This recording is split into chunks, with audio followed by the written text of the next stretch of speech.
గణపురం మండలంలో బియ్యం అక్రమ రవాణా చేసే రెండు వర్గాల మధ్య మొదలైన ఆధిపత్య పోరు ఇప్పుడు మండల వ్యాప్తంగా చర్చనీయాంశంగా మారింది. మండలంలోని రెండు వర్గాలు పీడీఎస్ బియ్యాన్ని కొనుగోలు చేసి కాళేశ్వరం మీదుగా ఇతర రాష్ట్రాలకు తరలిస్తున్నారు. ఈ క్రమంలో రెండు వర్గాల మధ్య ఆధిపత్య పోరు తలెత్తింది. దీంతో ఒకరి బియ్యాన్ని మరొకరు పోలీసులకు ఫిర్యాదు చేసి పట్టించడం ఇప్పుడు మండలంలో హాట్ టాపిక్ గా మారింది.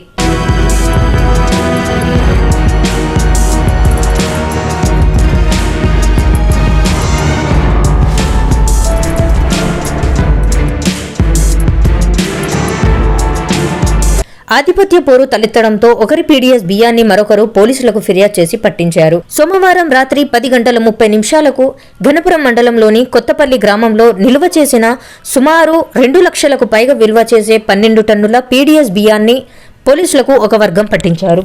దీంతో ఇంకో వర్గం నాయకులు మరో వర్గానికి చెందిన దాదాపు 17 టన్నుల బియ్యంతో ఉన్న డీసీఎం వాహనాన్ని బెలుతుర్లపల్లి క్రాస్ నుండి ఘనపురం మండల కేంద్రానికి చేరుకోగానే రోడ్డుకు వాహనాలను అడ్డంగా పెట్టి డీసీఎం వాహనాన్ని నిలిపివేశారు. దీంతో డీసీఎం వాహనం డ్రైవర్ పరారయ్యాడు. వెంటనే డయల్ 100కు ఫోన్ చేయడంతో పోలీస్ సిబ్బంది అక్కడికి చేరుకుని డీసీఎం వాహనాన్ని పోలీస్ స్టేషన్కు తరలించారు.